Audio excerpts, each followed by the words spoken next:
This is Rob Zombie. You can listen to iWalter. I haven't heard it yet, but maybe it's good. Faster than a speeding bullet, more powerful than a locomotive, able to leap tall buildings in a single bound. Look, up in the sky. It's a bird brain. It's a plane. It's iWalter. Yes, it's iWalter, strange visitor from another planet who came to Earth with powers and abilities far beyond those of mortal men. iWalter, who can change the course of mighty rivers, bend ears with his annoying voice, and who disguised as Walter Interranti, mild-mannered janitor for a great metropolitan newspaper, fights a never-ending battle for truth, nonsense, and the American way. And now, another exciting episode in the adventures of iWalter. Okay, hey, it's Walter. It's October 2nd, and it is Sunday night. I actually wasn't sure if I was going to do a show. I've been, burned out lately, actually.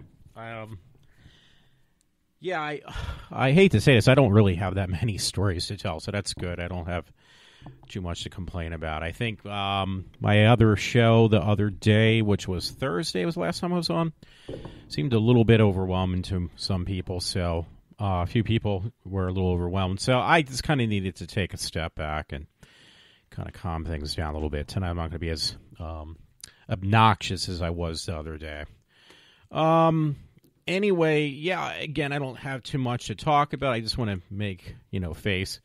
I did, rent or bought a movie. I bought a couple movies on iTunes, and I find it more convenient and actually getting the disc. I think it's kind of a waste of money almost.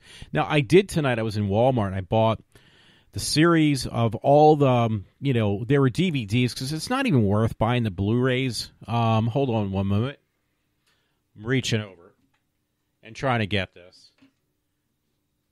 And it was actually not a bad deal. It's Halloween, so this is the only time you can buy this stuff. It's apparently the first time they put out a collection of the old classics horror movies with who was that, Boris Karloff, I think, is it, or whatever? Was it Boris? I think it was. I can't see. Who played Frankenstein, and Bela Lugosi, who played... I know it's Bela Lugosi, the other one. But the complete set of all the Frankensteins and the complete set of all the Draculas. Some of them were the same, but... I know I see these on Senguli or something like that, and he shows a lot of these classic horror movies, especially those type. And I kind of... hold on one second, folks. I got to make sure I do something to my equipment first. Oh, wrong knob. Yeah, so it was $16 for 7 movies on each almost. Maybe it was actually even more. I got to double check now. So I saw the Frankenstein one. The Frankenstein you can actually get on Blu-ray, but honestly, you're just kind of wasting your money. Either way, you're wasting it, but I'm just saying. I mean, these are classics. 8 for Frankenstein. There were 8 Frankenstein films. That's all of them. And 6 were, crossovers with Bela Lugosi as well. So I got to figure out who played. I think it was, but you know what? I don't want to be wrong again. So I'm going to type it in and see, because usually when you put in Frankenstein, he's going to come up, the actor. Not young. Victor Frankenstein, 1931. I thought it would be a little easier than this. I should put Hollywood Frankenstein. That probably would make it a little bit better. Yeah, because growing up, that's all they actually ever showed on TV. This is 1931. Directed, written, based, starring. Yeah, Boris Karloff. I think, how do you say his name? Karloff. He basically played him pretty much for all of the different Frankenstein movies. I think he was always, because I never knew that. The makeup was so good, you really could not tell it was the actor who he was. I mean, obviously, it was a lot really no makeup for Dracula. And, it was pretty good because I own some of these films, but I just wanted to kind of finish it off and actually collect them all and probably even watch them. One I'd actually be more interested in is they put out a complete collection of the Mummy movies. Because those, I think was also Boris Karloff Karloff on that, too. So anyway, just to give you a heads up of what I'm going to probably do tonight, I having a really difficult time, sorting out stories because generally I can do it on Facebook, and my account was shut down, and it was my own fault, too. I put up some pictures. I was trying to be funny and entertaining, but the pictures were, I guess, considered inappropriate. So now my account has been completely shut down for now. I don't know if it's going to be definite. They said it is not. But the way I look at it, I think it might be, and I'm going to have to just restart from scratch with Facebook. But I've had the same account for years, and I've actually stored tons of photographs that go back almost at least 10 or so years. So I'll lose all that stuff because I didn't save them otherwise. I just saved them on Facebook. So what I'm trying to do is hopefully get it back up and just be more careful on that. Normally I'm I'm careless, but this was really careless, and I've been using my Twitter account. It's very difficult to post stories on Twitter. It's much easier on Facebook, I'll tell you that much. So, that's why I'm kind of short on stories, because it's very easy. I could, I'm trying to stay away from even though it'd be the appropriate month. And by the way, if you think about it, being October 2nd, I think it's about a little over 4 weeks until election, until we figure out who we're going to get as our next president. So I'm kind of curious about that myself. I told people for months now, I said, it's going to come up very quickly, and I felt that it has done so. So now we're here, and we only got a couple weeks to go, and can't say, it's going to be it's a long time until November 8th. It's like, you know what? It's basically at our doorstep practically at this point. You can't get any closer than it is. So I was watching a couple movies. I went out with one friend last night, and we hung out for a little bit. But I was just been very tired. Did a little more wishful spending. I'm trying to keep a cap on what I, if I'm going to work, if I'm going to spend more money than what I intend to make in a week, I'm going to work a little overtime. So I, had done so on Friday night.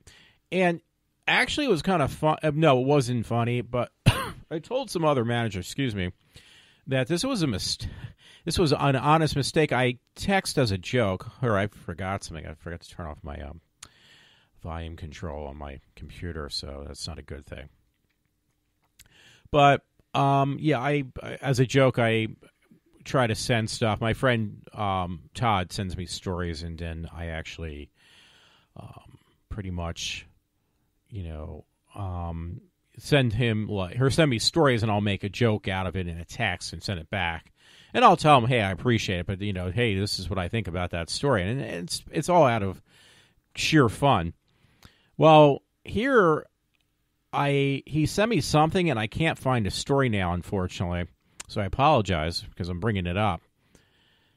And I actually started something else, so I'm going to have to figure out how to get this all put together. Different stories, though. But he sent me some story where a guy was trying to smuggle cocaine or crack, whatever, and he was putting it in his ass. So I forget where the story came from. I can't actually find it. I don't know. I just don't have the energy to look for it. I'm honestly that tired at 8:30, 9 o'clock now. So even though I just got started, it's just a pre-prep and stuff that takes forever. So, as a joke to my friend, I had sent back in text a response. Let me see if I can find these again. And again, it was for sheer sarcasm and making jokes and stuff about it. I can't find it now. Not even that, because I put so many obnoxious pictures. Now, if you do that privately to people, that's one thing, but you try to be consistent on where you send things to. So anyway, as a joke, I got off of YouTube. It was top 50 fart scenes, but here, unfortunately, I thought I sent it to my friend, and it ended up I sent it to a supervisor at my job. So I told some other boss about this, I didn't do it intentionally. It was just an accident, but I'm very embarrassed about that. And he started busting out laughing. I was like, well, you're finding it funny, but I find it actually a little bit, I'm like a little bit embarrassed because I didn't do it intentionally. I just kind of slipped out, no puns intended, because I'm talking about fart jokes. And, yeah, it was actually not intended to go to this one particular supervisor. It was intended as a joke to a friend. So there was that, and then I put up I didn't even hear about this movie, and it was on like these fart joke lines. Some movie called Hall Pass. So that was another thing I was going to look up, the credits on that. Well, anyway, there's this scene where this girl, I'll have to explain that real quick, too, because I looked at the previews. I was going to rent a movie, and I did not yet. I will eventually. It's an older movie. But they showed a scene on YouTube online where these husbands, it's called Hall Pass, you think of school and stuff. And apparently a Hall Pass is, I don't know if it's real terminology or it was just made for the movie, but it's got like different celebrities that they've really aged. Even a couple years ago, they looked a lot older than what I remember them looking like. So I don't know what they look like now, but they aged even 4 or 5 years ago. I mean, not just a little bit, but a lot, that they were almost unrecognizable. But this movie's about a bunch of husbands who are, I guess, noticeably from their wives getting tired of their, looking at the same thing all the time. So their wives catch their husbands checking out women's, in this commercial previews, trailer, or whatever you want to call it, for this film. That's not new. The wives are seeing the husbands checking out women's asses and stuff, and it's, the wives get a little pissed off. And according to the trailer, what they do is they say, you know what, the wives get together, and I guess, and they say, listen, and tell their husbands, we're going to give you a hall pass. And one husband says, well, what do you mean, like a hall pass? Isn't that for school? She said, no, a hall pass is I'm going to give you a whole week to do whatever you want to do, and like no holds ground. You can do whatever you want to do with other women. You can check them out, ask them out, fool around with them. For 1 week, I'm giving you a hall pass on our marriage. So the one scene that I texted, and again, unfortunately went to a boss instead of my friend, it's titled Hall Pass Fart Scene, where this girl is like extremely intoxicated. The guy takes her home to his house, and she's in the bathroom. She says, I think I'm going to throw up. I feel so sick. And she's got a bucket over top of her head, or not over her head, but, next to her, like she's ready to vomit. And she says, my stomach's really killing me. And then she's like ready to heave. And instead, she farts and she craps all over the bathroom. She's sitting on the bathtub, all over the back of the bathroom bathtub. Like there was a big splatter of shit. So I thought it was funny, but again, to me it was funny if I sent it to a friend who has the same, potty humor, but to a boss, you don't know how I was going to react. No, I showed it to another boss, and he thought it was the funniest thing in the world. But, you don't know how one person's going to take it and another person's going to take it. So I'm going to look for this right now. Again, I was going to see if I could get it for, it's such an old movie. Not like really old, but let's see. No, that's not it. It will come up for me because I've actually just put it up. Here we go. Hall Pass was a 2011 movie, romance and comedy.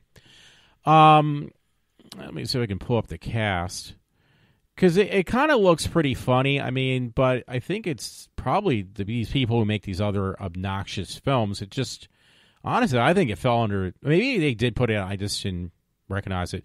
Well, it had Christina Applegate, Jenna Fisher, Nikki Wellen, is it? Owen Wilson. He just was not recognizable. So, yeah, it says people also looked for movies like Me, Myself, and Irene. I think it's almost like the same kind of people who actually make those films, too. I don't know. It said box office. It actually made $83 million, and the budget was $36. So, it was just a film I just didn't realize came out, honestly. But, yeah, and it didn't get the greatest ratings either. Rotten Tomatoes gave it 34%, and it got 5.9 out of 10. So that's nothing like to write home about. But, yeah, there was this. I had to look at the trailer and was like, yeah, this movie looks like something that I wouldn't mind actually renting. Not that I was ever married, but just in that whole situation that, I'm always making comment that I'll get accused of staring women down or scaring them or frightening them. This movie is guys get in trouble, though, from their spouse who notices them checking out other women. Like, I do it, and I'm not married. I've never been married. I've never been in a relationship, and I get in trouble for checking out women. But then this is kind of funny because these are guys that are married and are... See, I couldn't deal with that. Like, so they felt like they needed to make a comedy out of it, a comedy movie out of it. About these guys that their wives are basically... Hey, if you want to check out other women, that's all right. So you know what I'm going to do? Again, I'm going to give you a hall pass for an entire week where you can just check out all the women you want, do whatever you want to do with them, and then after that, it's over with you doing that. So, yeah, I couldn't be that tied down. It definitely looks like an interesting film, but again, it just did not obviously do that well either. Yeah, so I just had to throw that in there. And I don't know. I think I kind of diverted from mentioning it. I am going to play a segment tonight. I just wanted to mention that first. It was actually from, because I haven't, let's see, because I got to find the original source of this too. It was something I found on YouTube. One of these deals, I was looking for something else and ended up finding something actually that looked a little bit more interesting to me. So I got to go down. I was actually... Yeah, I'll mention something else I was going to talk about. I was talking to a supervisor, and I really told him. I said if he listens to it, I was going to say, could I do an interview with you? He's from like this down south states, one of the states down south. My brother actually comes from North Carolina. He's from there, and this guy's like really cool. He had so much information. It's like, dude, I'm being educated just listening to you, and you have like a lot to talk about. So, I mean, you're a very interesting person. I've heard before, like, you could pretty much interview almost anyone, and everybody has a story to tell. Well, this guy actually really did, and, we were talking for, I hate to admit to this, but like for a couple hours, and was like, yeah, you have a lot of information. I look at you like through... Like I wanted to put him on a pedestal because the stuff he was telling me was really intriguing. I'm not even just saying this. I'm not, trying to dig for brown nosing or whatever you want to call it. No, this man actually had a lot of information. So I tried to do some research very quickly before I jumped on to do this podcast tonight about the history of North Carolina. Because there was so much he was telling me, it was just like, my head was ready to explode. I was like, dude, don't stop. It says you got so much information to give. You don't realize, you could actually really, just by listening to them, you could educate a person. I mean, I'm not even being sarcastic. This is God's honest truth. I'm telling you. So anyway, I'm looking through. I don't want to clear my history instead. What I might have pulled up on YouTube, this video, which I actually end up ripping. I actually don't see it, though. But I had, Milo Yiannopoulos, which I haven't mentioned in a while, because I have him on my liked list, or whatever you want to call it, for YouTube. So I want to see what I can do. I already ripped the video out of the video, but I want to see what the title was. Because it was really cool. And, I wish I would have known this. I'm going to have to bookmark this for later on. But it says Lady Gaga interview on Fox NFL. 'Cause she's going to be doing the Super Bowl. She's doing the Super Bowl thing this coming year. I thought it was this year. It's actually not until next year.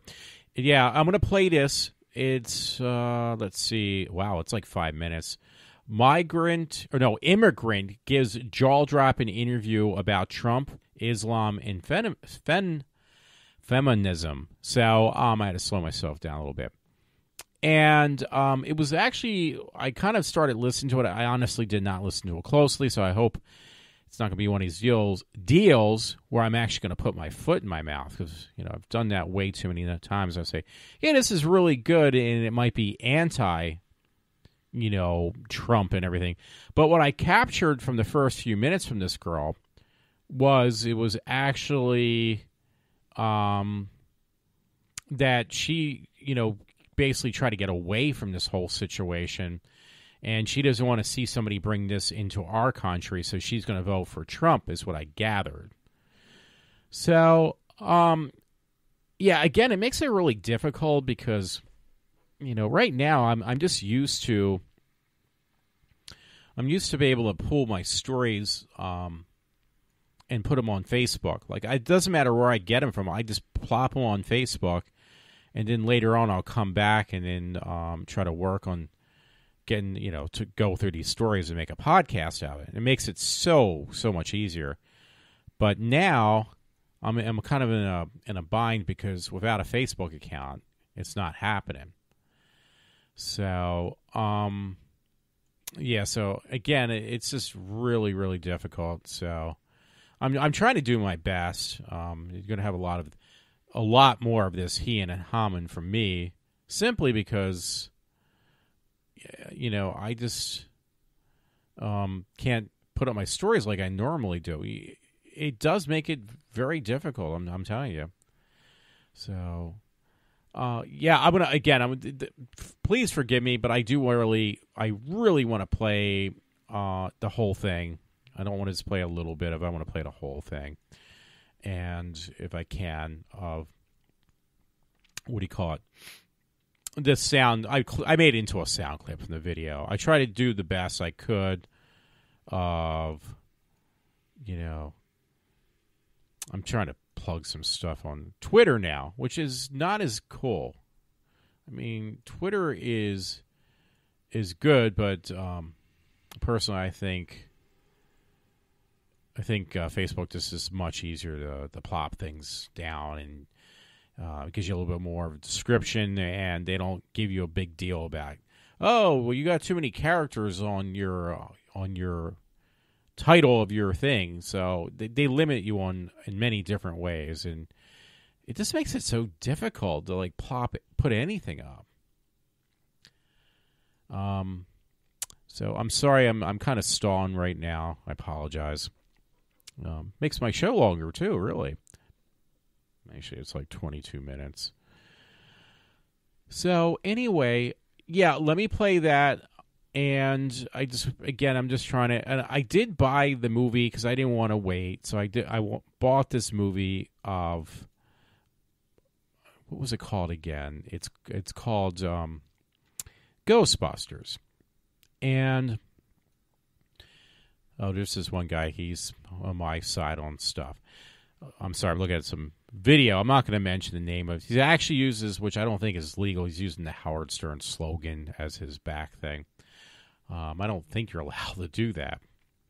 So I'm not going to mention his name. I don't want this guy to nobody listens to me anyway, but I just don't want the guy to get attacked. It was on YouTube. So anyway, yeah, I bought the movie of Ghostbusters, and I'll tell you right now, I was just kind of curious because I'm a fan of both the original movie and the sequel, which were excellent. Those movies were god-awful funny. They were the best. The new one, I figured, well, I'm not going to go see in the theater, and they said it was based upon the original films came out in 1984. So, started in 1984. The original movie came out in 1984. The sequel was not that long afterwards. The new one, this is a long time later. They actually try to revamp the whole thing like there was no such thing as Ghostbusters, even though they had cameos from all the actors, which actually pretty much the guys who made Ghostbusters acted in the film as well. The comedians who actually acted in there were responsible for the film itself. So that part was kind of cool that they made some cameos, but they acted like there was no relation to the original Ghostbusters. Like, this was a whole new thing. Like, this is the first time New York has gotten attacked in the Ghostbusters world, even though they did a cameo with the one main ghost that was in the original film. The one that was like in the cartoon and everything like that. I can't remember its name.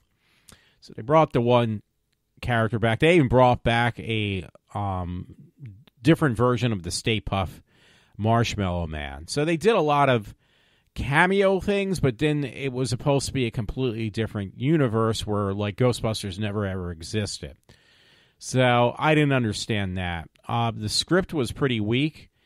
I think it cost like $18 just to buy it from iTunes. Now I own it because you couldn't rent it at this point, and it was like, okay, I probably would have spent probably not that much, but almost close to that amount.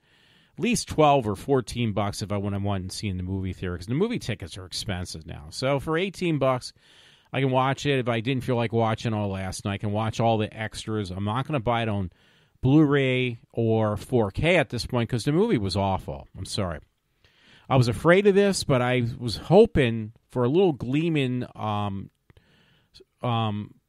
artifact or whatever that this film is not this bad. But it was. It was horrendous. It was really bad. And I think the reason, like, the movie did okay. It made a little money, but not that much. And I think the little money that it did make was because I didn't think about it at first, but it had, because I didn't recognize him, even though he is recognizable. But it was Chris Hemsworth. I think that's his name, right? Chris Hemsworth, you know, Thor. So, yeah. Oh, I'm sorry. Hemsworth. Chris Hemsworth, he played since it was a group of women instead of a group of guys being Ghostbusters, they had to have some cutesy looking guy to play like a dumb secretary, which was Chris Hemsworth. Again, he played in, you know, he played Thor, and it was like, you know what? You just basically, I think he did it because it was like comical, so he wanted to do something a little bit more, and he used his real voice. Like, he didn't have it sounding American. He actually had his real voice, and it was just like, I think he just wanted to have a film that he could have fun with. And it's like, you know what? You probably could have jeopardized your career now with this movie because it was so bad. It was so awful. So my reason was, one was because I didn't know that Chris Hemsworth was actually in the film. I really did not recognize him at first until it was like, wait a minute, this guy looks familiar. It's like, crap, that's Thor. And it was like, oh my God, this dude just ruined his career. That's the first thing that came to mind. It was just so bad. It was so bad. And they don't really put his name on the top list of in the credits, I don't think. So I've said this before in the past, and I'm going to say it again, but don't ask me why, but I have a big crush on, amongst many women, I really love Kristen Wiig. Sometimes she looks aged. He's born in 1973, and I was born in 1967, so she's like, what? She's got to be at least in her early 40s or somewhere like that, because she's what? I'm 49. She's 73. That's 67, 68, 69, 70. Oh, Ash versus Evil Dead started tonight. Start free trial. 68, 69, 70, 71, 72, 73. So that's like 6 years different. So she's she's in her early 40s. Sometimes she looks pretty bad. Like, she does not, and she's not that old. But it's just something about her. Sometimes she looks a lot older than other times in films. Like, she doesn't look too healthy. And for some reason, though, she looked really good in this movie. Like, I thought she looked pretty damn hot. And I'm a big Kristen Wiig fan. So, not of her stuff, but just her movies. I do like some of them. Not all of them. And she's done a lot of different films, but she was really good in this film. So I saw, you know, I was already, for me, it was a shoo-in, not for Chris Hemsworth, but actually for Kristen Wiig. So I'm sorry. Now, it was a bonus for me because I started watching that HBO show. I'm trying to look for the name of it, but it was this actor in here, because he was right in the beginning of the film, so I wouldn't call it a cameo, but he's a well-known actor from at least some people who watch. Let's see, because he has to have his name in here. Silicon Valley. No, he's not actually listed, but it is him. Zach Woods, because he's got that distinctive nerdy voice. So for some reason, and he's like one of the main characters in the freaking show on HBO, and I don't see him here. So, but yeah, Zach Woods, he's born in 1984. It says known for Ghostbusters. It's like, dude, you just screwed your career too. They said he's actually from New Jersey. But yeah, Zach Woods plays in Silicon Valley, but why isn't it not showing up? I don't know, but I'm telling you, it's him. So when I saw that, I mean, this is after I bought it. Yeah, okay, now they're showing screenshots of, I believe it's Silicon Valley. Because that show was like, yeah, that's really popular. Yeah, there's a screenshot of Zach Woods in Silicon Valley 2014. That's an excellent show. He does a really good job. He's kind of like a creepy character, like the one he plays in Silicon Valley. He's a very creepy guy. But he's a good actor. He's a very good actor. So if you like Silicon Valley, you're going to see Zach Woods. So you can suffer through this movie and not make the same mistake I did. I kind of was curious because I know I'm not a big fan, but my mother likes Melissa McCarthy, which she actually started, I thought, on, Mike and Molly. She was on a comedy show. Now, some of these actresses actually, not probably Melissa McCarthy, but my mom likes her movies too, my mother. But like Kristen Wiig, and there was a couple other people that are comedians on, because I didn't know about this one. She's kind of cute. She looks more like a tomboy in a movie. Her name's Kate McKinnon. She I've seen pictures of her, which she normally looks like. She came from Saturday Night Live, though. Maybe it's just me, but I think she's like extremely hot, Kate McKinnon, and yeah, she's a Saturday Night Live chick. So I didn't know that, but she's made up to be like kind of a tomboyish, almost a lesbian character in Ghostbusters. So, but the bottom line is both Kristen Wiig and Kate McKinnon came from. They came from Saturday Night Live, and there's another girl that came, and I kind of like her too. She's got like weird teeth, though. I don't know. I've got an obsession about people's teeth. I have an obsession about everything. Well, actually, technically, the original Ghostbusters crew, those guys all were from the original. What do you call it? They were from the original Saturday Night Live. So it's like it's all they did. They made sure. I assume that these characters, once again, are coming from, like, Saturday Night Live crew. Because there was some other chick in there, and I can't see her name, but I know she's from Saturday Night Live. I know that because I've seen her. But she's got brunette hair. I don't see her. Oh, wait, maybe this is it. Yeah, Cecilia Strong. Yeah, she's another one. She's from the newer Saturday Night Live series. She's kind of like, she's very cute. She's got weird, really weird teeth. I don't know what it is. Her teeth look like they're like elongated. Like they're not like razor sharp, but they're just very long. Not like big either. They're not like buck teeth. They're just long. And it's kind of, she's got a weird look to her face, but she's actually kind of, in a weird way, she's kind of like hot and sexy, if I can say that without getting in trouble.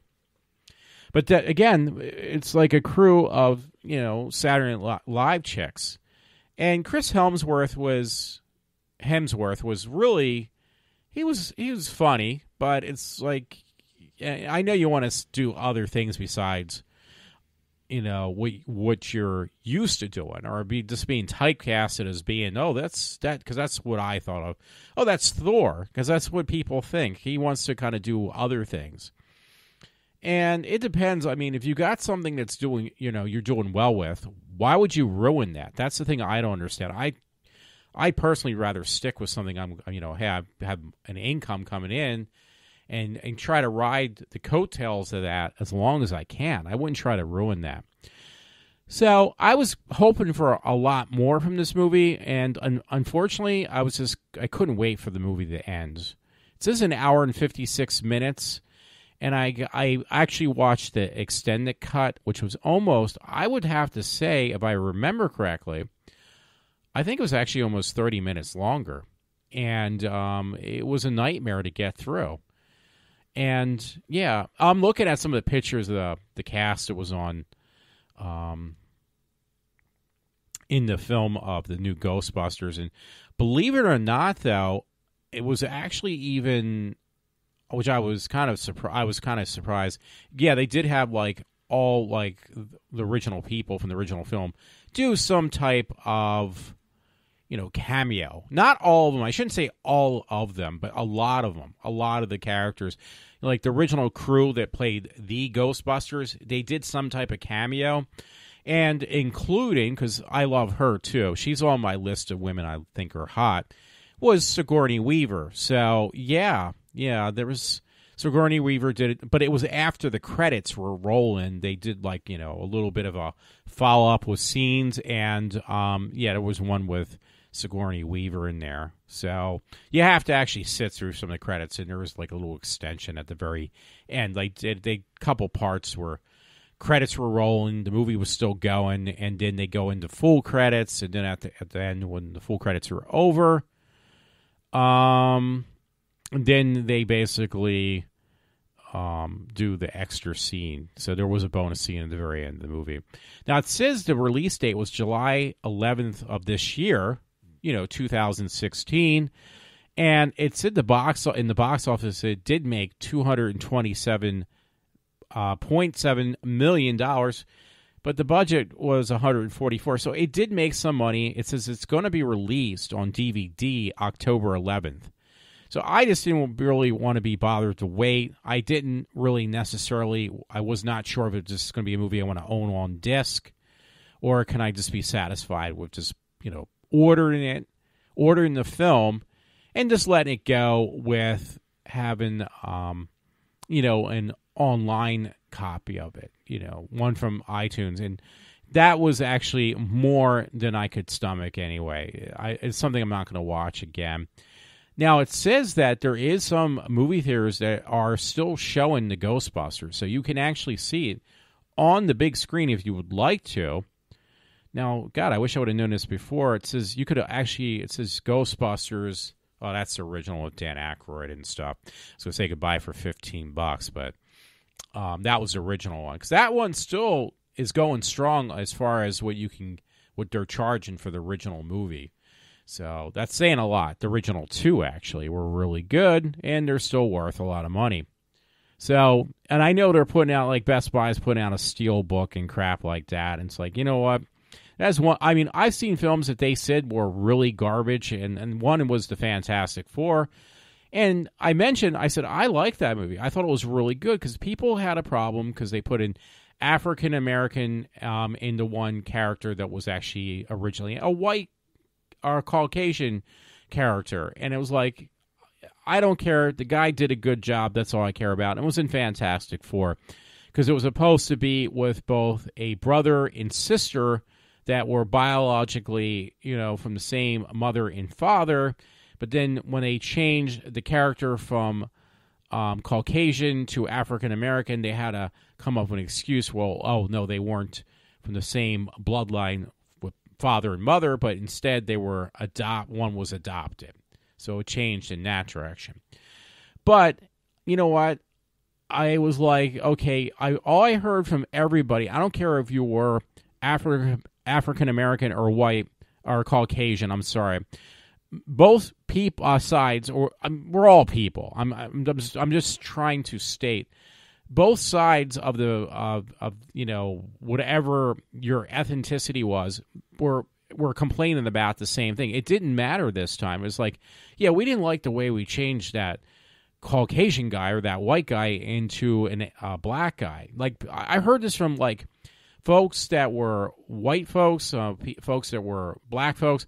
It didn't matter. Like people I know and I talked to about that film. This was even in Best Buy. I was like a guy that I think I remember who worked there. He was an African American, a black guy, and he said like I didn't like that. He didn't like the way they changed character. I was like, yeah, but you're not looking at the whole picture. I mean, if you read the comic books, maybe I would probably think differently. I would be upset. But I looked at it as, okay, this is a film. They were just trying something different. Stan Lee did not have a problem with certain things they've changed in his comic book universe. Why do people take it that freaking seriously? You know, the movie's meant to be entertaining, and that's exactly what it was. But the bottom line was, that was one film that they changed story, you know, because you went from 3 male characters in Ghostbusters to 3 females. And it was like it was supposed to be, this is supposed to be the whole, you know, being politically correct. We have females instead of males and blah, blah, blah. So, but honestly, my thing on, now Rotten Tomatoes gave, by the way, the new Ghostbusters 2016, it gave it 73%. Now, I barely had a hard time, or whatever. I had a hard time staying awake, and I was getting really bored and fidgety watching Ghostbusters. And I owned this movie. There were some parts that were kind of interesting. I was rooting for this movie to be really good, but it was not working. Let me put it that way. I was trying so hard. Now, again, this got 73%, like fresh, as being like a fresh movie. Hey, this movie is actually pretty damn good. But then how come, and it was being politically correct. Now, they did changes in the altercations in my favorite movie of Suicide Squad, where they changed Deadshot from a Caucasian to an African-American who was, you know, my man Will Smith. And it was like, but I liked it, and so did millions, billions of other people. But yet, what do the critics say about Suicide Squad? Oh, this movie's awful. It's horrible. It's like, no, that movie is good. You know, the movie of Suicide Squad is good. A friend of mine, my friend Todd, saw the movie, and he said he was really surprised. He went in there with a, you know, anticipation that this movie is going to really suck. He left by saying, this movie is actually really fucking good. It's pretty damn good. I'm sorry, I was trying to keep from the profanity, but it slipped out, so I apologize. So I went in with being, and I was leery. Trust me, Suicide Squad was like the last movie on my list I wanted to go see, but I ended up seeing it. I saw it the first night, and it was the best movie. Not the best movie, but it was a very, very entertaining movie. I don't regret seeing it.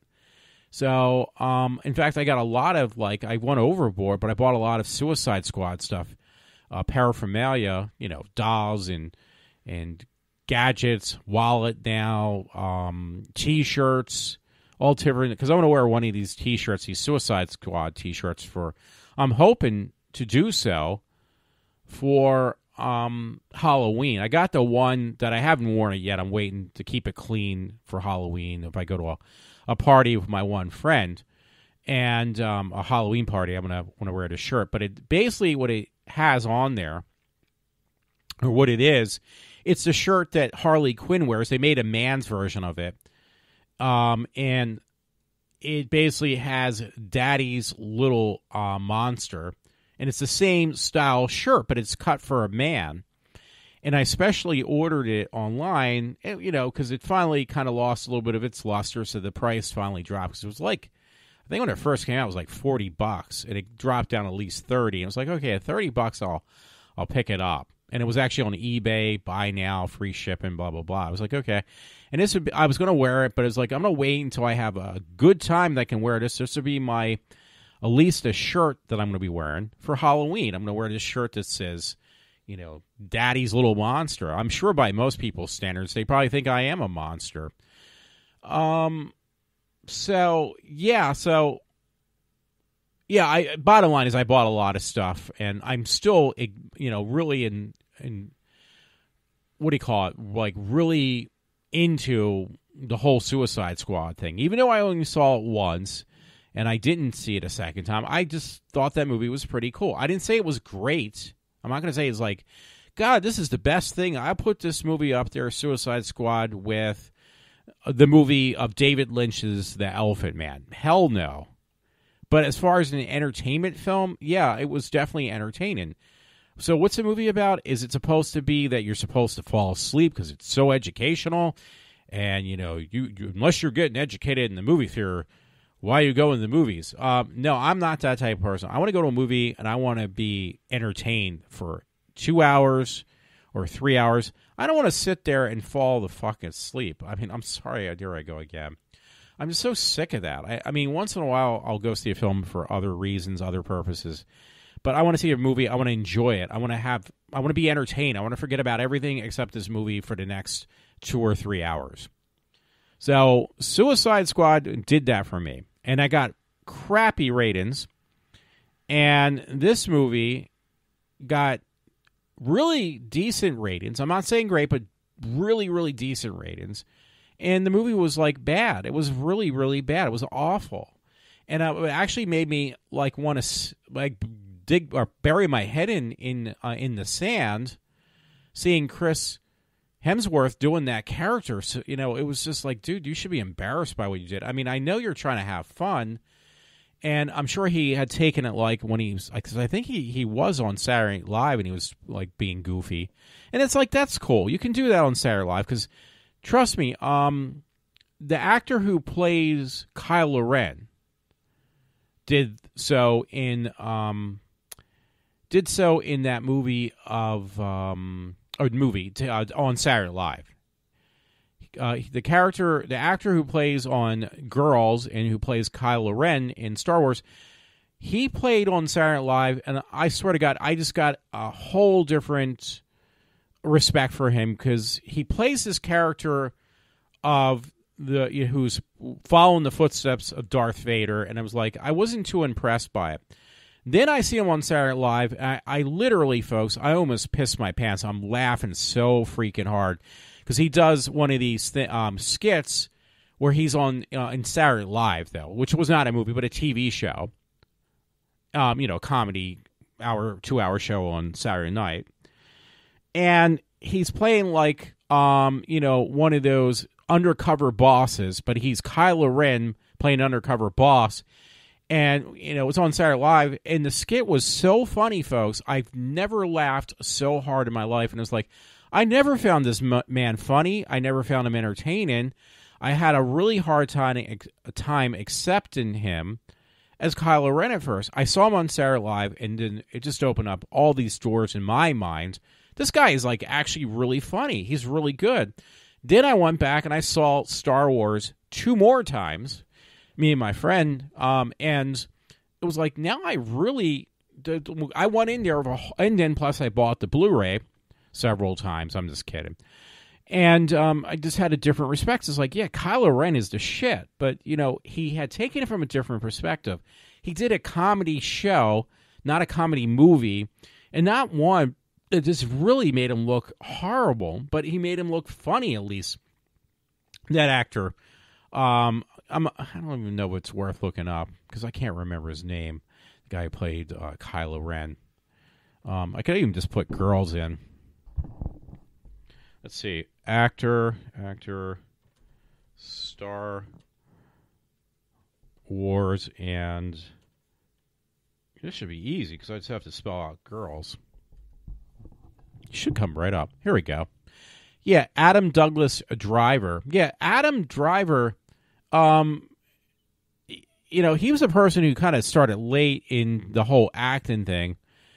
And, yeah, he impressed me by the direction he was going from, like, okay, I did this movie. It was a big step from Girls.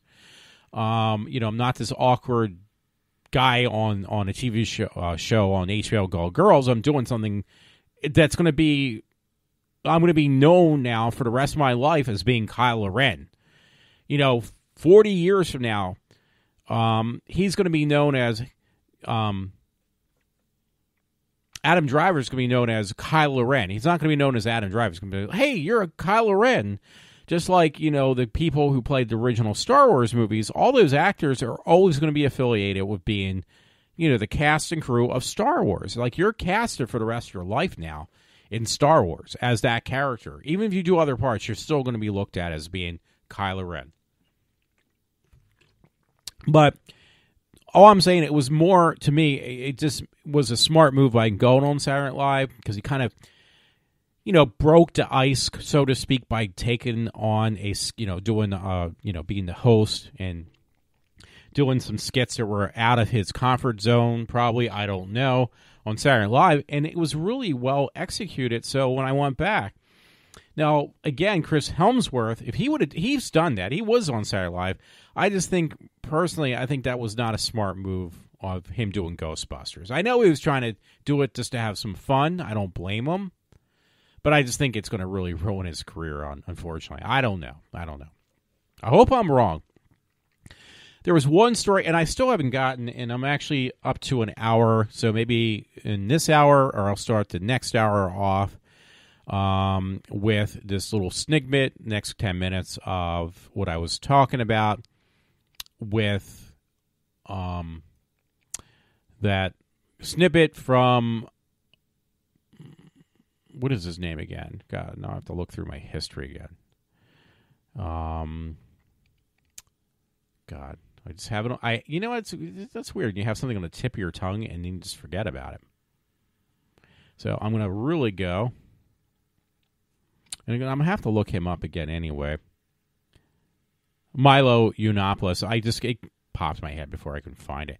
And that's another thing depressing because there's certain music, by the way, I can't listen to right now. It's on Spreaker.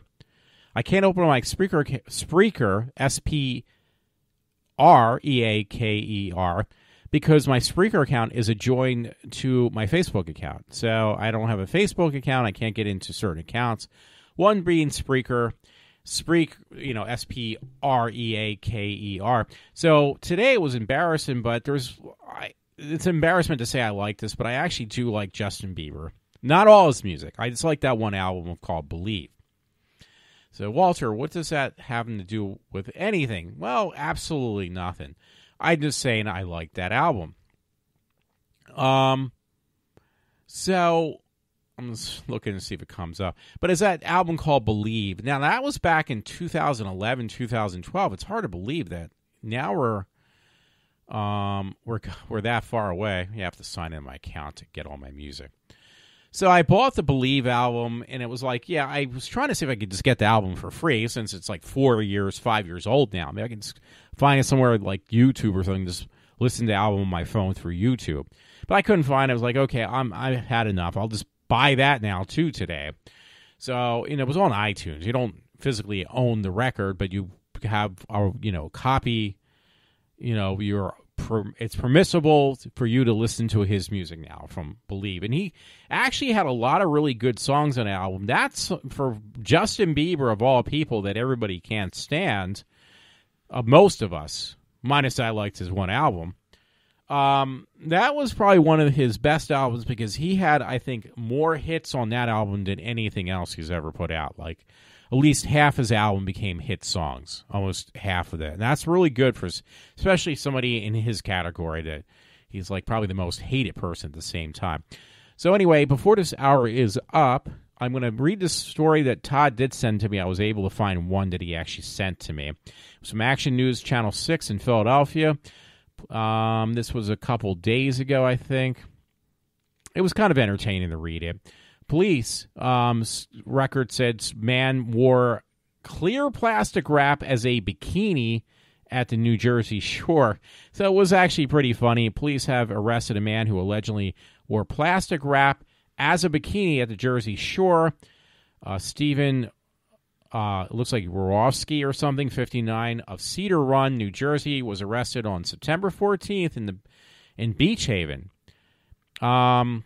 He was allegedly wearing a homemade outfit for 2 days, Beach Haven's police say, where his genitals were clearly exposed and observed by the public at the public beach.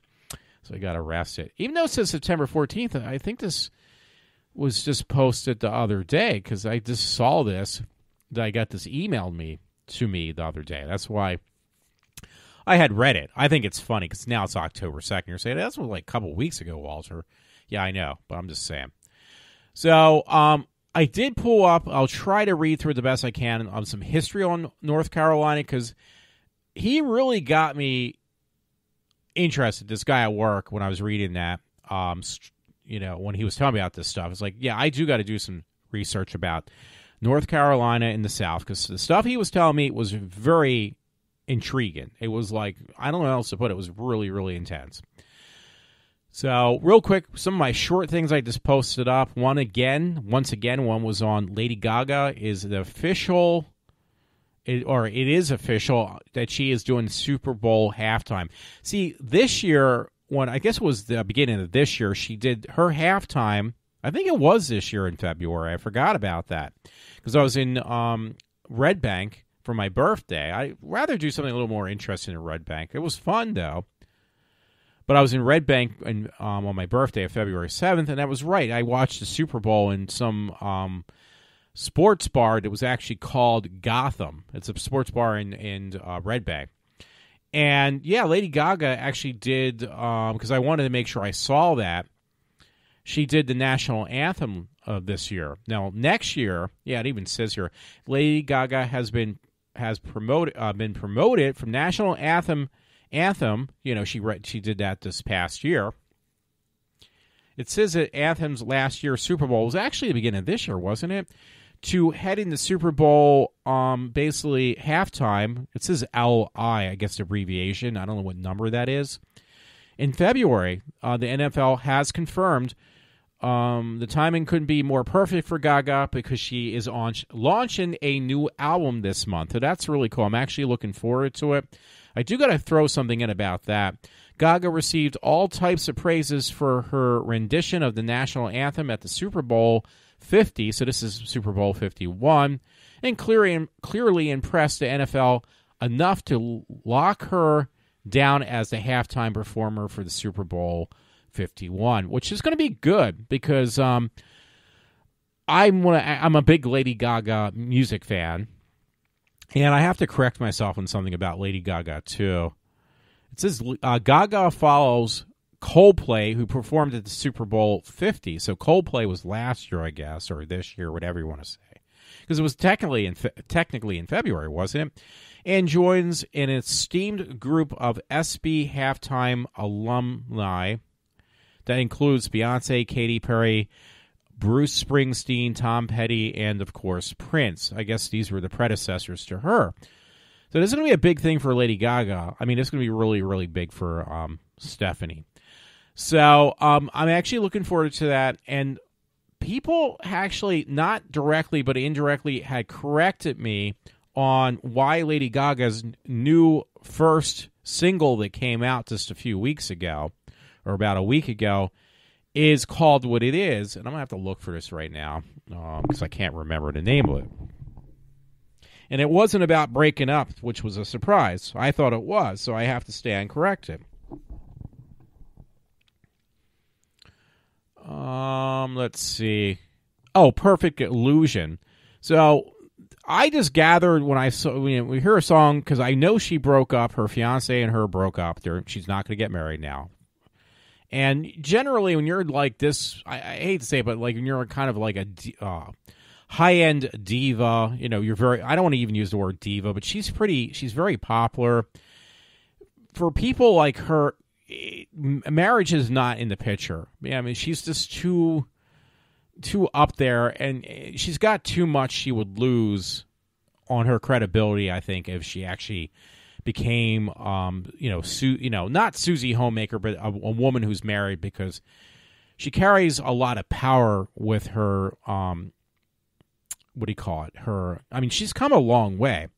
Because I remember not too long after, her full name is Stephanie Joanne Angelina Giramonte, something like that, because that's the first time I've actually seen her real name. And she's actually 30 years old. I thought she was actually... she's very young. She's very young, and she's established. She's worth a lot of money. But, yeah, I remember when she first came out, because I'm looking at her stuff. I mean, I don't know her, like, when she was still performing as, like, pretty much... I don't want to use this word, but a nobody back in the day.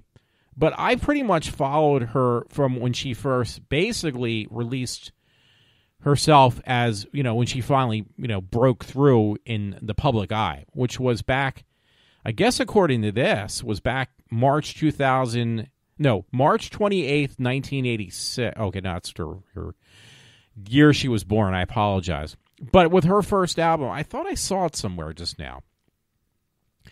And I remember it was like when she first came out, she's only 5'1". Wow.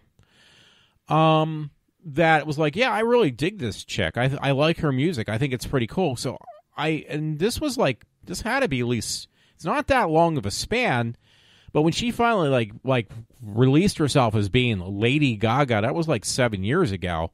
I was there. I was actually the one of the few people that like, yeah, I bought like the press issues and stuff because yeah, it was 2008. So what is that? It's 2016. So I remember getting that very first thing on her, back when she first came out, and she just like exploded. Like when she broke away from just being like doing these little side bar things and everything, because she started out like basically entertaining people out of bars, and then she went from that to something like that. It says Upper East Side, New York City is where she came from, and she was living pretty wild back before she even got started. When she went from she released one album like under her real name, which was Stephanie. There isn't actually an album. You can't find it because I think she made sure that all that stuff got destroyed. But yes, when she was under Stephanie, there was like one album. You will never find it. I thought I did buy a copy of it, but apparently it's just a duplicate because the originals were made sure to, I think she made sure they got destroyed. And it's actually not that bad, her original music, but she just didn't want anybody to have it. So she made sure all that, I think, got destroyed. But when she re-transformed her whole outlook and she first, introduced herself for the very first time as Lady Gaga, I was like there, and I own all her stuff that you can possibly buy. Yeah, it was called Red and Blue. It was an EP, and that was back in 2006. That was under the name of Stephanie. It was just basically self-titled with her name, Stephanie. So I remember getting that, and yeah. The new album, I think it's called Joni or Joan. I think it looks like, Joanne. Joanne. I don't know where she came up with the name for Joanne. But that's going to be her new album. It's coming out this month. I don't know when, and I don't know if there's pre-orders, because I will definitely get that. But I've actually owned every album she's had. I followed Lady Gaga from like pretty much, if you don't go under the name of Stephanie, her real name, and you go by her being Lady Gaga, yeah, I was pretty much there from day one almost. Pretty close. Pretty freaking close. I know when she did the Monster Tour, I didn't follow her that closely, but I at least knew she was around. Because I heard when she did the Monster Tour, I think it was called the Monster Tour. Or was it called Born This Way? The tour before this last one she had done this past... Because I saw her twice. I saw her for... what was it? The Fame Monster, I think it was called. I saw her for that, and then I also saw her for Cheek to Cheek, which I got free tickets for. I mentioned this before. She actually, I got submitted to me free tickets to New York to go see her for me and someone else to go with me. It was such late notice when I got the tickets. There was no way I was going to, call off of work and go up there.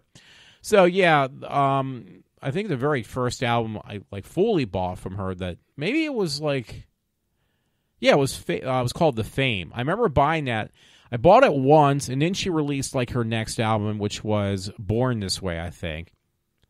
And then they put a double album out because Fame and Born This Way were very popular albums.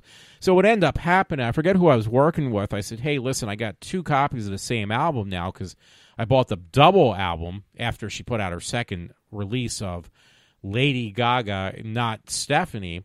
And I just said, hey, if you want this, there's nothing wrong with it. You can have it for free. Because CDs they're not worth much after you buy them. But Born This Way was her second album, I believe, because it said 2008 was Lady Gaga's not self-name, but with the new name, and it was The Fame. Which I bought, and I used to listen to a lot, and then I kind of let it wither away, and then Born This Way came out. I kind of rode that one out, which was her second album. That was very popular, though. And it wasn't until Art Pop came out, that was it, Art Pop, that I really just like, you know what, I missed out the last time on going to see her in concert. So when Art Pop came out and was touring, I was like, I'm not going to miss it a second time, so I saw her twice. And then I also saw her once again when it was not the first time when I got the free tickets, the second time when I bought tickets to go see, Stephanie, Lady Gaga, down in or at the Jersey Shore. I bought a ticket and went down there and saw her, and I really enjoyed it. She has a great voice. She can do many different things. So I didn't mean to go this far astray. Now I'm already in my next hour, and I still haven't played this soundbite yet. But yeah, she was really, really good. And I enjoy her as an entertainer. I think her videos are incredible. But then I found out, like, I was really totally off on what I thought I understood about her new song, because it seemed to me, I was like, I hear about, Stephanie. I like Stephanie better because it's suits her well. She should just go back to her real name, Stephanie. So I'm going to call her Stephanie. It will confuse people, so Lady Gaga Stephanie.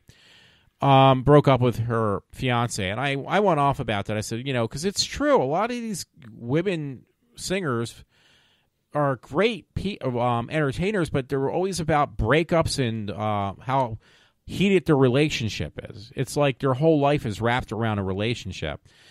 But I kind of have a lot more hope now for Lady Gaga, because she at least is a lot more above that line of just, I broke up with my boyfriend, I have to make a song about her, my fiance.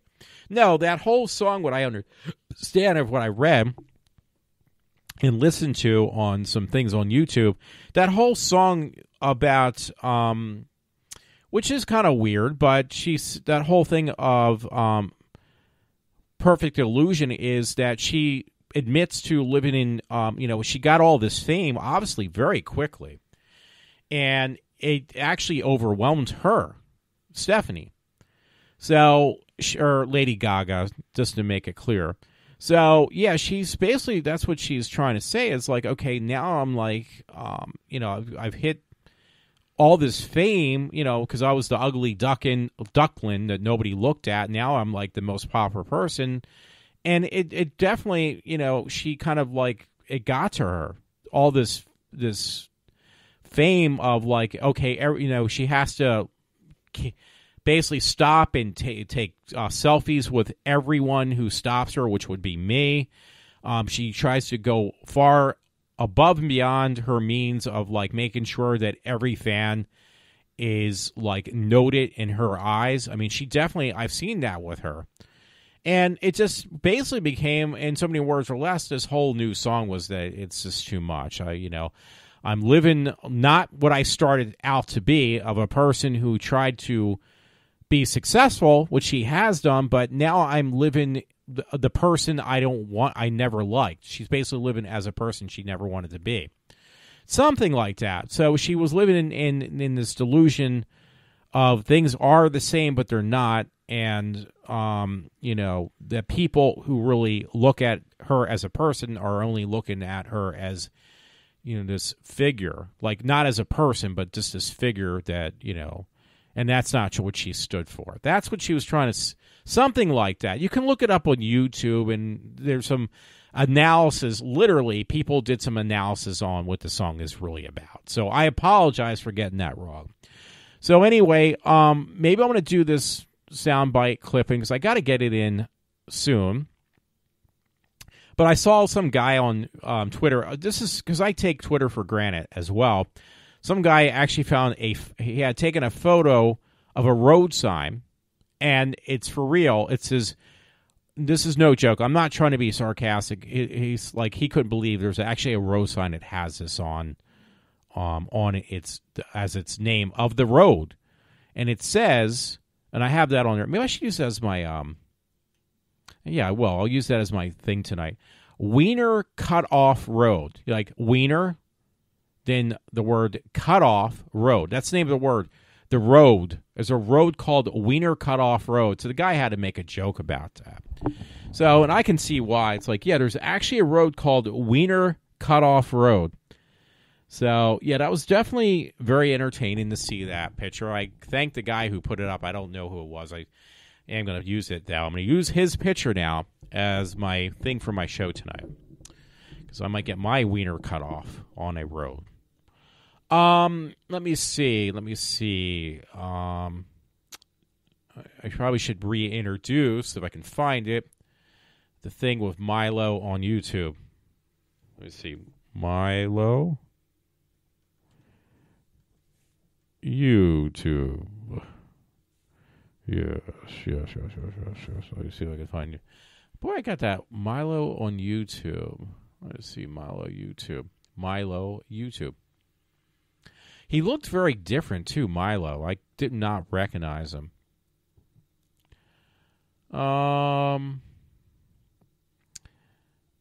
Yeah, it says ex-Muslim, and she's a very, very cute girl. I'm not just saying that. But, yeah, she's really, really cute. She's really cute. She's like, yeah, she's really hot, baby. Yeah. No, she's a very cute girl, and I'm gonna play this now because I promised people for quite a while now. It says immigrant gives once again, because I've read this earlier like twice, and it mentions this was published on September 29th, 2016.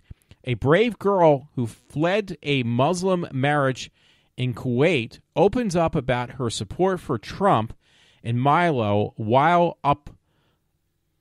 unloaded on feminism and Islam apologist. So she's got a lot of hits. Like she's definitely opened up a lot of people's eyes, trust me, and she's starting a whole thing. And the girl, I mean, I respect somebody like this. She basically, again, she fled a Muslim marriage, which I'm sure it meant that she had to wear the whole burqa, could not show her face, and she fled that whole thing. And she is a very cute girl. But it's, again, the video, though, itself is titled, Migrant Gives Jaw-Dropping Interview About Trump, Islam, and Feminism. I can't say that word. So I didn't cut this, by the way. I pretty much am playing the whole entire thing. The only thing is you're not seeing her face, which she's a very cute girl. So she's got a nose ring in her ear, too. That's kind of weird, but she's very cute. She's very, very cute. This is stuff she probably could not do if she was still under, this whole thing about, because Muslim men, I'm sorry, maybe that's not true for most, I don't know, but Muslim men kind of treat, if you're a woman in this culture, you're treated like a piece of dog crap. Like a woman has no rights in a Muslim marriage, and I don't go for that at all. I might act like by most people's standards, Walter, you hate women. Why are you saying that? Well, no, I don't hate women. My name is not Hillary Clinton, and I don't pretend that I like women. No, I'm just kidding. No, seriously, I don't hate women, but I just disrespect those that are men or women who act like they wear their heart on their sleeve or something, but yet really they don't. They're not very considerate to anybody. And how does that fit with women? It kind of doesn't, I guess. But no, you don't know. No, I don't hate women because there's a lot of women, honestly, I put on a pedestal and I respect with the utmost respect. But the ones I don't respect are the ones who don't respect me or themselves or others. How's that? I hope that is a little bit, because I really want to play this soundbite. So let me do this now. I'm going to put this in now. It's going to be about 5 minutes. I'm letting you know right now. So I apologize it had taken so long for me to play the soundbite. So here we go now. I'm going to play this thing that was on Milo Yiannopoulos' page. Probably do one more question before I get hauled away. So I'm sorry if you were queuing, but I think I need to make this. Yeah, this is going to be a great transition because PSA, I'm 100% Arab. I've been in the USA for 3 years. I fled the Middle East and an Islamic marriage. Never again. If you're planning to bring the Muslims I fled to the land I found, meet me in the next 15 minutes for an ass-kicking.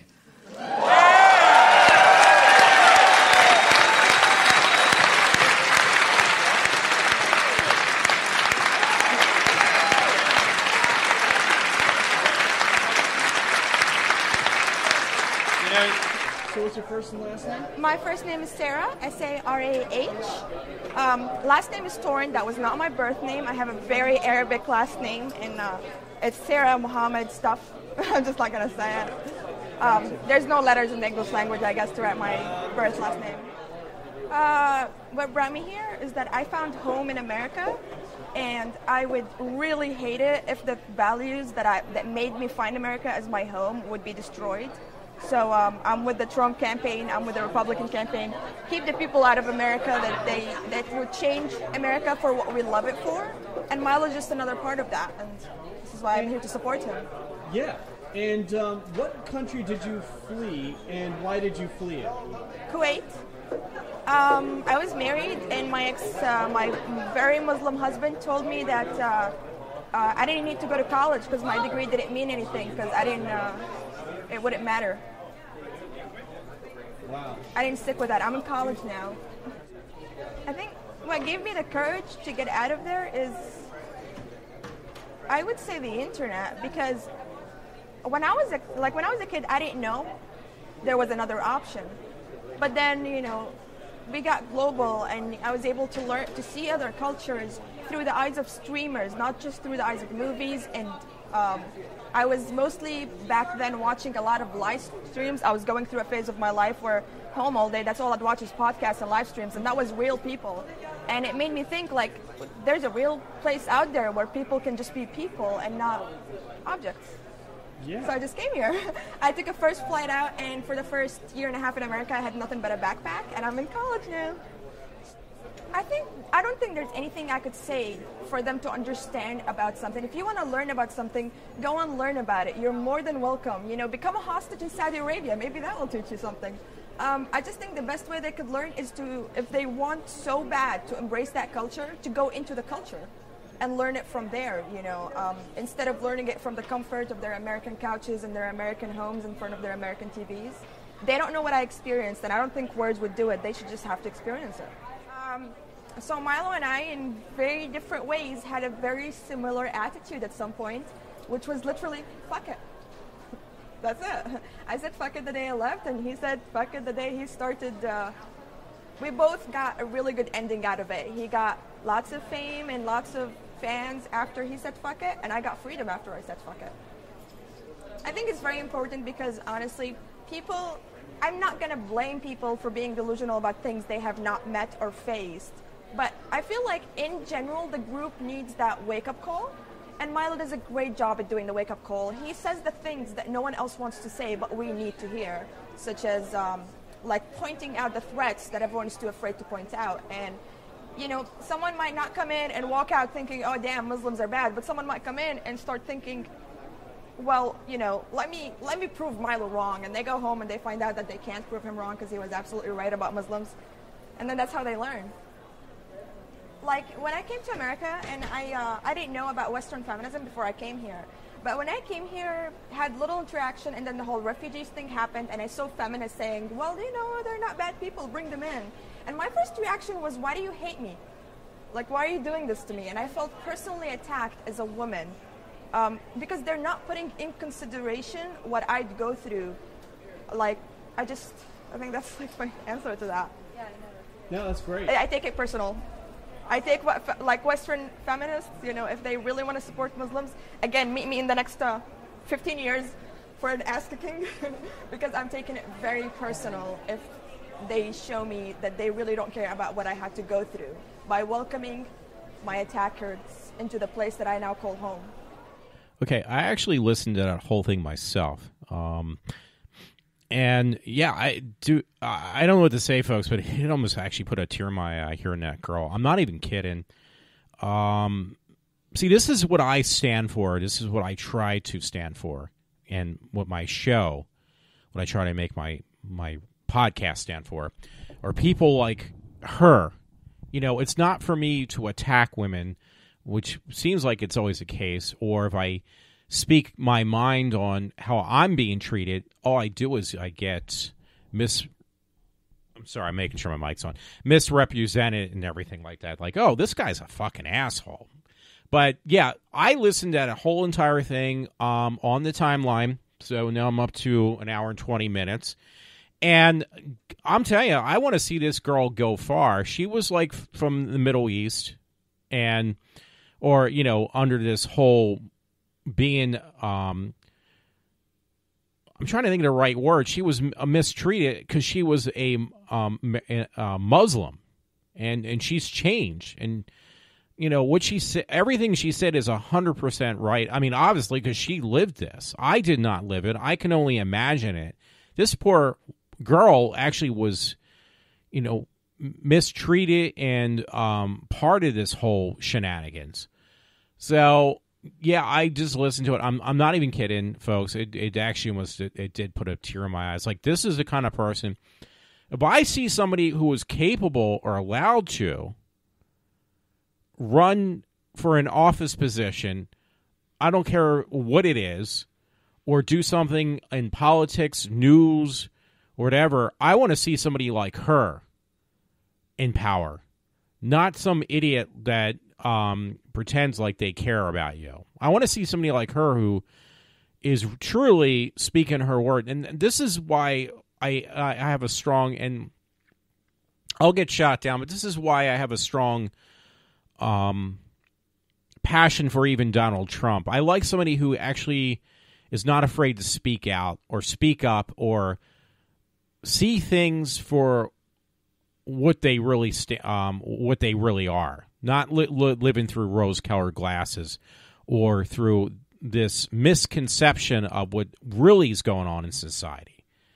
I mean, and this whole soap opera thing. This woman, this girl, has literally uplifted herself out of hell, and she doesn't want to see this hell come to this country. And that's basically what the bottom line is. So, you know, and I don't know how else to put it, folks. I mean, I have a lot of respect for this girl. I really do. I know she gave her name because now she changed her name more to a common American name. She said you cannot pronounce my Muslim name. It would just be too difficult. Now, I'm looking at it. I mean, I'd like to see. It said it got almost 200,000 views, about a little over 13, close to 14. Like what she says, and 345 disagree with her. No, I don't know what it is. I mean, I want to see more people like her. You know, people like her is what makes our country great. I'm sorry, I just raised my voice for a second there. No, it's people like her who make America great. Literally make America great. You don't want to see like people like her go away. I want to see more people like her who are, you know, happy and proud to be in America and what it stands for. So, actually, I wonder if I can get a picture of her. I'm going to do that right now. I'm going to try to do a screenshot, and I can use that for my show. She's a very cute girl. I'm sorry. And let people make up their mind for themselves. So I'm going to do that right now. And, again, let people decide for themselves what they think. And I just did that. Yeah, there's not much more. I said I was going to do, and it's like it's 10:30, so I'm getting a little tired. But I did want to mention that if I could, this one person I work with, I'd love to do an interview because he's got so much to bring to the table, so much he could bring to my show. I just don't know if he would do it. I got some funny pictures that people post on Pinterest. Pinterest is the one I got myself in trouble with. I don't want to do that again, though, because I really got myself into some really major trouble. But they took I posted some of the stuff on Twitter, hoping I don't get myself in the same amount of damage I did on Facebook. But this one picture is really funny. It's two trucks. One truck is named, the name of the company is called Taylor. The other truck And that's on the right-hand side, left-hand side. And this is for real. This is not a made-up thing. It's just, it's just too perfect that this happened. Then there's a truck next to the truck that has Taylor on the back, and it does say the company's name. It's not just plastered on there or photoshopped on there. It's for real. It's named Swift. So it says Taylor Swift. So that was pretty funny. I put up some funny pictures like that. I try to keep it a bit lighthearted. I try to keep away from the extremely vulgar stuff because I've obviously now have no Facebook account until I decide how I'm going to fix this. So, and I do have other stories on Twitter. It's just so difficult to figure out because I posted anything my friend Todd had sent to me, Todd Thomas. I'm just not having a good easy time make it into like an organized or even some type of organization where I can actually pull the stories from the pictures. Like normally I can. I can't because it's hard to explain. Normally I can just, it's easier to set up storylines on Facebook for me than it is. Eventually if I have to, I'm just going to have to take a loss on photographs that I've had from concerts and stuff. They're going to be gone forever. And I'm just going to have to deal with that, I guess. I'm not going to have much of a choice because I don't back up a lot. I have the last 2 years. But there's stuff that's actually older than that. They're just going to be gone forever. Unfortunately, it was my own stupidity, so I don't know what else to say. I did pull up a little bit because some of this stuff is a little ridiculous on North Carolina history because it goes back to ancient times. And it was like, okay, that's a little too far back. The stuff that the guy at work was telling me was more like American history, which I was more interested in because some of the stuff was really ridiculous. It said North Carolina history on this one page I pulled up. It said in ancient times, the eastern half of the state was underwater and giant megalodon sharks, the biggest sharks ever, prehistoric sharks, roamed the waters. On land, there were woolly mammoths and Madisons or something like that. So yeah, they were saying that North Carolina was underwater and it was had megalodons. How do you know this crap? I mean, I don't know. So there's some stupid crap on this one, which I'm not going to use this, but it does say North Carolina history. The stuff that the guy at work brought up was very, very interesting. And I would love to do an interview on just the southern states because he's very well informed. He even told me how he got educated in high school and in school in general, like, his early years in schooling, like when you first start going to school, is not the same education I remember getting. Like this was more informative. It was more precise, and I guess it depends where you live. That particular location is going to teach you differently. So I found one from the History Channel, which I would probably take this a little bit more seriously than the other one I just told you about, the megalodons, because that's just a little ridiculous.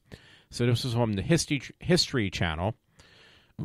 Excuse me. And it's just like a brief thing. I'm not going to go into large details because they probably have more, but they give you like a little brief clip or paragraph on what is North Carolina. So I'm going to read this the best I can, and I'll probably even just call it a show because it's going to be too long again. It says, one of the original 13 colonies, North Carolina was the first state to instruct its delegates to vote for independence from the British Crown during the Continental Congress. Following the Revolutionary War, North Carolina developed an extensive slave plantation system and became a major exporter of cotton and tobacco. Although the slave population remained relatively small compared to that of other southern states, in 1861, North Carolina became one of 11 states to secede from the United States, beginning the American Civil War. Did I say that right? So they were one of the first states to separate from, from England, but also they were one of the first states also to try to separate themselves, which, they were the ones from the southern states who apparently were responsible for starting the Civil War. Despite no major battles being fought in the state of North Carolina, it sent more recruits to fight for the Confederacy than any other rebel state. So they were definitely gung-ho for slavery and stuff as North Carolina. So my brother lives there, but I think, again, the stuff that they educate, the people who live down south in North Carolina, which it says north because there's North and South Carolina, but North Carolina was one of the stronghold states for the Confederacy, because we almost had two countries. We almost had two countries in this that is known as the United States. There was going to be the Confederate States, and there was going to be the Northern States. They were going to be separate from each other. So that did not happen. In 1903, the state became the site of the first manned self-propelled airplane flight when the Wright brothers took off from a cliff near Kitty Hawk. So I did not know this. So I know where this is by name because my brother's mentioned this before since he lives down there. The capital in North Carolina is Raleigh. Raleigh? Because I've heard him say that before. Even though I'm not saying it right, I'm just saying that Raleigh is the capital state of North Carolina. And I did not know, I'm sorry to say this, but I did not know that the Wright brothers, who had developed the first, plane, so to speak, was from North Carolina. It says, if you go to the History Channel web link for North Carolina, interesting facts. And there's probably there's some good stuff. Because I think, actually, American Horror Story this year is based upon a legend or whatever. Now, is it a legend or a story about a missing colony? Am I saying that word right? Colony of people that just disappeared. That is also, so there's a lot of history in North Carolina I didn't even know about. I'm trying to just kind of glance through this. And one of the most interesting facts is one of the nation's most intriguing mysteries. A group of around 150 colonists from Plymouth, England, who had landed in Roanoke Island off the coast of North Carolina. Did I say that right? In July 1587, which is the title of this season's American Horror Story. That's what it's based upon, is this story that I'm trying to read right now. Vanished without a trace, except for the word Croton scratched on the post that had enclosed the settlement. Although there have been several hypotheses as to what occurred, historians and archaeologists have been unable to find evidence to support any of them. So, that was the thing. If you watch like this, I've said this before, this season American Horror Story, by the way, is very good so far, even though it's like 2 episodes. But it is about North Carolina, and it is about the vanishing colonist, group of people that settled in North Carolina in this particular town or area, and had vanished. So that's pretty interesting. That was a bullet point, by the way, even though I didn't do a good job. There's a couple bullet points. Another one is the first child born in America of English descent was a girl named Virginia Dare.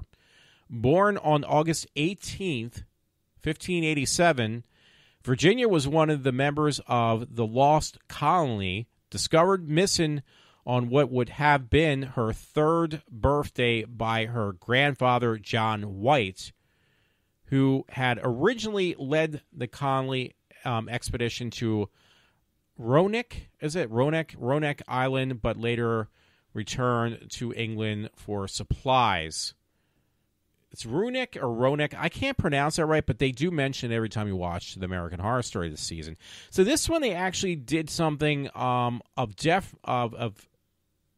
definitely a big interest to me, because I like certain parts of history, and this one I've never heard of. So this is something, this season of American Horror Story is not only just scary and entertaining, is also actually informative as well. And they're kind of putting together these different hypotheses that came together, and they made a TV series of made a season of American Horror Story out of it. So I can't say the same for Scream Queens, by the way, on that same note, because I told my friend Todd that the only thing so far that's been good on the second season of Scream Queen, who's done by the same director who does American Horror Story, who's the same director who also did Glee. And I have to look, because Eric Roberts' daughter is in this Scream, at least. She was actually in American Horror Story for one season. And there's one scene she's in a bra and panties, and she is like really Emma Roberts. That's his daughter. She is like really hot. Like, I never thought of her as being hot. She's built like a 2x4, I thought, for the most part. But yeah, she's very annoying. Her voice is extremely annoying, but she gave this pair of bra and panties some just cause. To the point it was like, you know what? This money I just wasted on a season of Scream Queens, a season 2, has just been justified by her wearing a pair of bra and panties for like 1 second, has made it worth almost every penny I spend on the second season. So, I don't know. Anyway, I just got sidetracked. I apologize. And I like Eric Roberts because he was like, there's actually one thing I only like Eric Roberts in. He played the Master in the made-for-TV American movie of Doctor Who, and he did an incredible job because he always plays villains. He does villains very well. He plays very creepy villains, but he does them very well. So anyway, yeah. So I still hold him on a pedestal for playing the Master and doing a very good job with the character. So anyway, back to North Carolina, because I do want to end this show. It's going to be 2 hours no matter how I look at it.